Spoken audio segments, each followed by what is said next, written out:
Oh, welcome to week 15. We're almost done with cis204, Unix shell scripting and utilities. And this week I'm going to give you a bit of a break. We're only going to spend about 15 minutes covering regular material, and then I've got a couple of other videos that I'd like you to look at.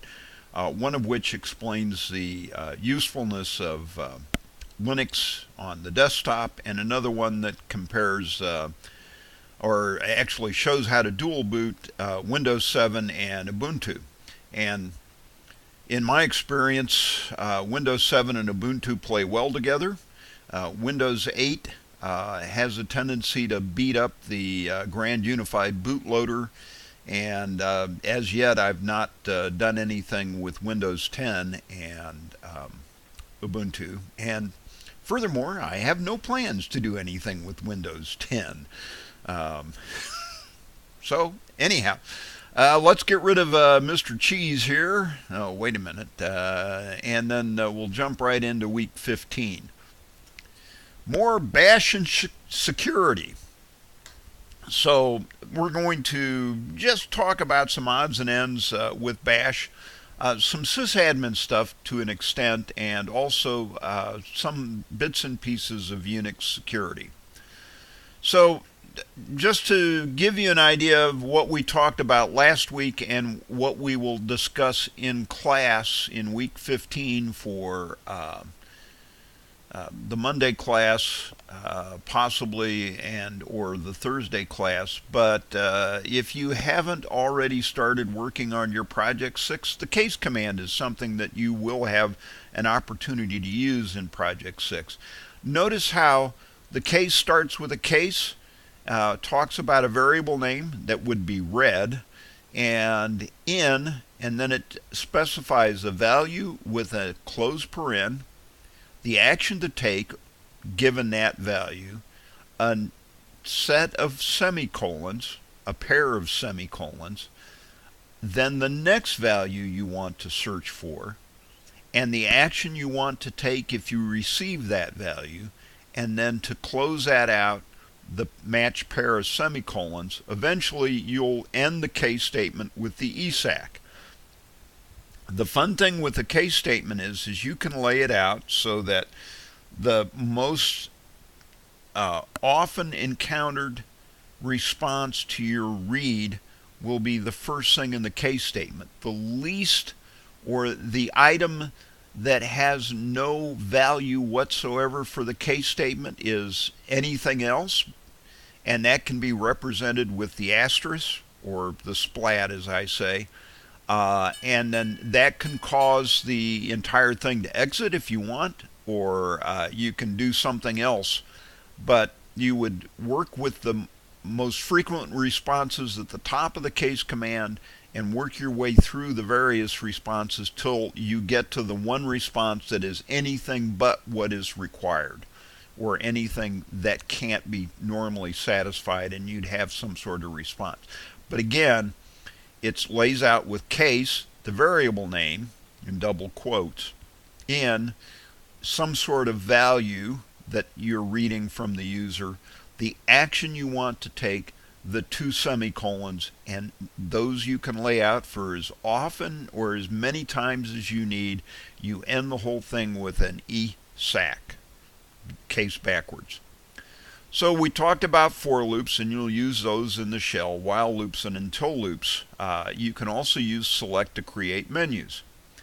A while loop continues with an exit status of 0. It breaks out of the loop when the exit status is not 0. Until the condition is met, an action will occur. It could be an infinite loop, so you've got to be careful. An until loop continues with an exit status of non-zero. It breaks out of the loop when the exit status is 0. In other words, when it finishes. Sets up with until, do, and done. So select loop, basically wrapping a case statement. So select, you're given a set of choices, do those, and the nested loop select. Now, I want to talk about nested loops a little bit because you probably are using them for Project 6. The nested loops will allow you to do more sophisticated processing, but it's basically an if this, then, if this, then, if this, then, and then back up back across the thing. We're going to look at some wk15 files, and where are they? Well, they're at hbecker3 wk15, so they're there.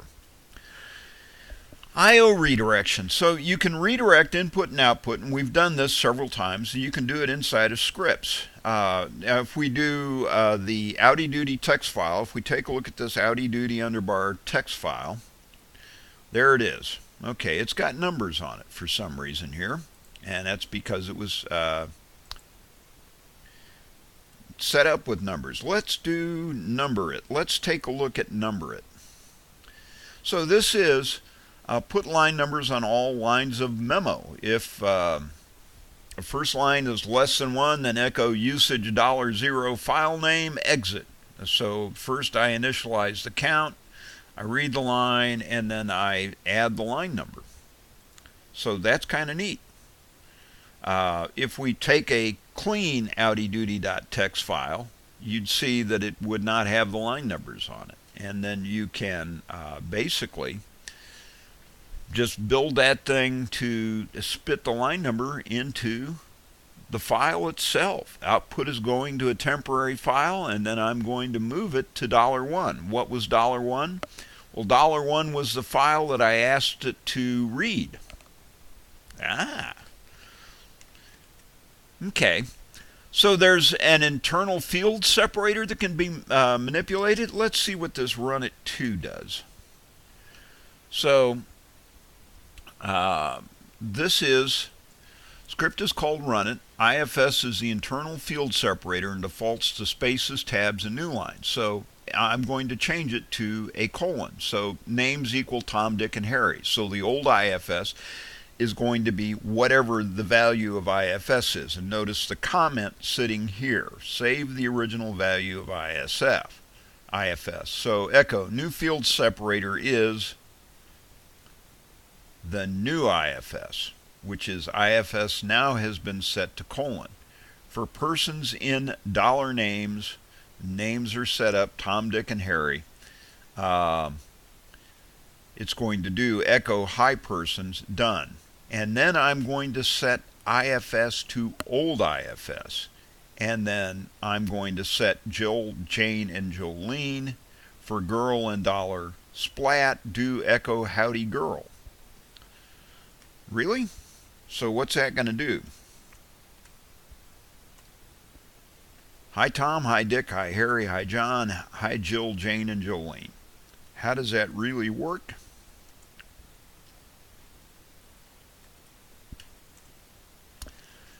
Field separator has been reset. Set. Let's see here. Old IFS, echo, field separator is, original field separator is space, IFS equals splat, the new field separator is, or I'm sorry, colon. And then it works that set of names. Hi Dick, hi Tom, hi Harry, hi John. Then after it's reset, the next set of names. So let's try it one more time. There it is. It works. Too lazy to type, which sometimes seems to be my case. Functions are what you want to use. So you declare a function and define what the function does. When the function is called, the command set runs. So you can unset a function using the unset command.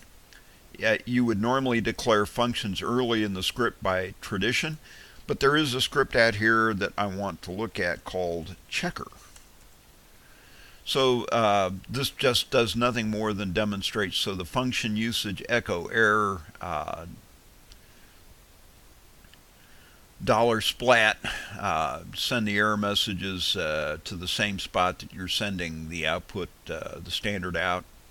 If hash $pound is not equal to 2, then you tell it the number of arguments basically is not equal to 2. Then you say the shell script requires 2 arguments.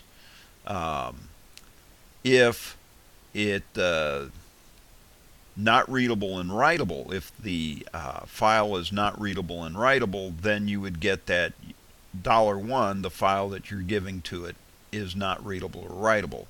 And then the arguments are, and whatever would be, the program continues from here. So that works actually fairly well. Here comes the fun part, and it's something that one of my former students has asked about. Trapping signals. So Control C and Control backslash, or the Control escape, can terminate the program immediately without any cleanup. And that's not good for an installation script, and very often that's the bulk of the scripts that you're going to be dealing with are installation scripts. So you may want to trap those signals to keep them from actually exiting the program. If you trap them, you can then ask the user, do you really want to exit? And if they say yes, then you can execute a number of commands. You can back out of the changes, you can do that kind of thing. But if they type a Control C and you haven't trapped the signal and you're halfway through an installation, you got problems. So basically, trapping these signals is good for cleanup and being able to close out files. And there's an example on page 936 of Unix Shells by Example that has a list of signals you can actually trap. So let's trap. What am I trapping? Sig stop, sig interrupt, and the sig TOU, timeout. I better be careful about saying that. Okay, so there is a shell out here called trapping. So this is a script to illustrate the trap command and signals. So trap echo, Control C will not terminate the file. Remove trap O. Remove trap 1. So let's see here. Let's run trapping.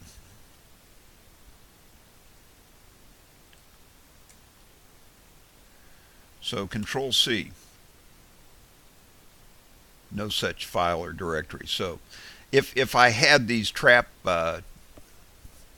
okay, Control slash.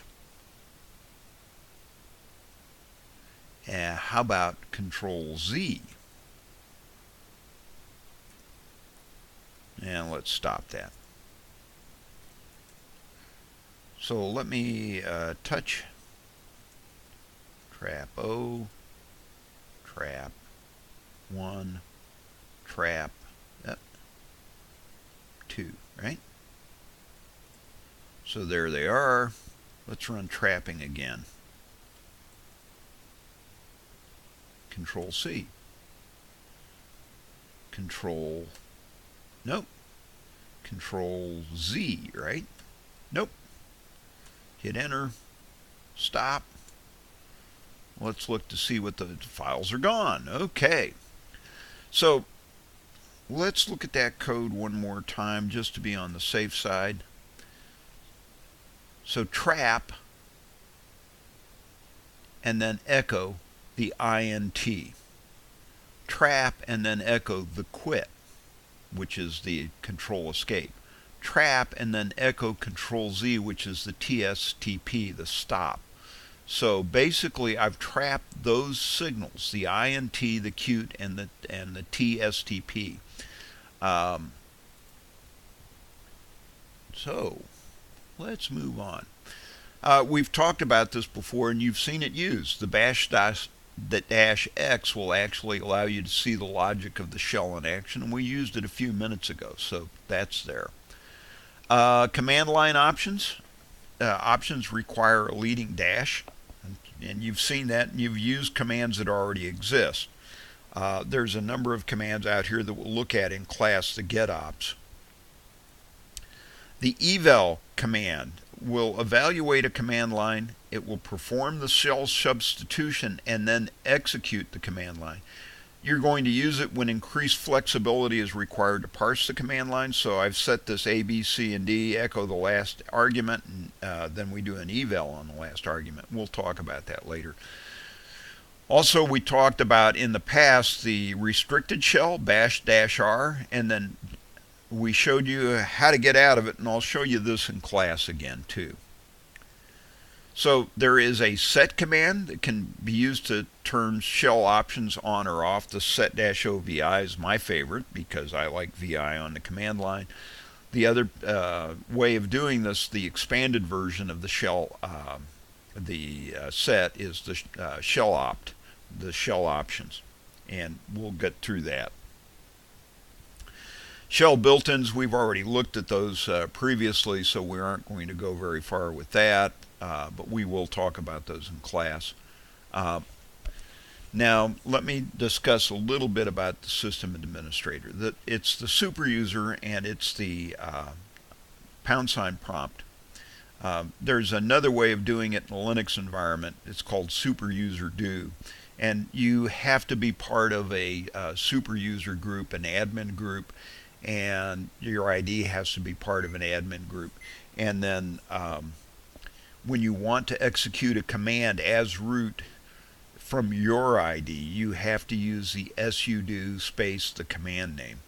I didn't grow up with that, so I always su dash to root.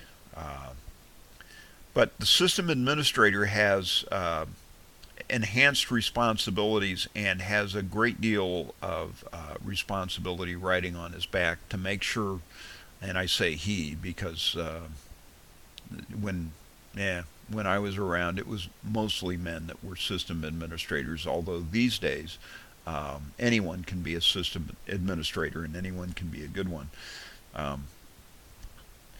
The one thing you need to understand about being a sysadmin is you are either unseen, your job is everything's being done correctly and nobody notices you, or nothing is going correctly and everybody notices you. That's just basically how it works. There's the set UID bit that we've used before. For instance, when you issue the password command, etc password, it has the set UID bit set. Now let me do this more. Let's ls-l etc passwd, right? Well, isn't that special? Well, that's because it's the file, not the command. The user bin password. So let's do an ls-l on user bin password. There you can see RWS r-x r-x. So I can execute it because I'm other. It's owned by root, so I'm not the owner or a member of the group root, and I have execute privileges. But because it has that suid bit set, that basically says that it will run as root. So there's a number of things that you can do, and we'll try this in class. We'll do that find user perm 4000, and we'll look at the number of scripts that run as root. The boot process, we talked about that in week 8. Shut down the boot series of scripts are brought down. The Ks, the S's are the starts, the Ks are the kills. Multiple run levels, 0. 1 is single user, 2 to 5 multi-user with variations. It's depending on the distribution. And then 6 is a reboot. And we'll take a look at an rco.d script in Linux, and we'll also look at the kernel loops script. So the practicing safe Linux, we've covered a number of these before, but don't place the dot for the current directory at the front of your path. Watch write permissions for directories in your path. The 755 are best. Do not allow people to write into your directory. Limit the ssetuid code. Minimize any chance for a user to execute with permissions other than their own. And that's just the best way to do it. Start your script in a known location. CD to a good place at the start of the script. Use full path names. Do not put shortcuts in there. Do not use eval on user input because there's ways around what you're dealing with there. If you have to set an ID, try to make it work with set group ID, not set UID, and always log for an audit trail. Good technique. Design before coding. Think about what has to be accomplished. And the biggest thing I can tell you is to understand the data. Try to identify up front as many gotchas with the data as you possibly can. Design to handle errors and bad inputs. If you can't handle bad inputs, you're going to get garbage out of your code.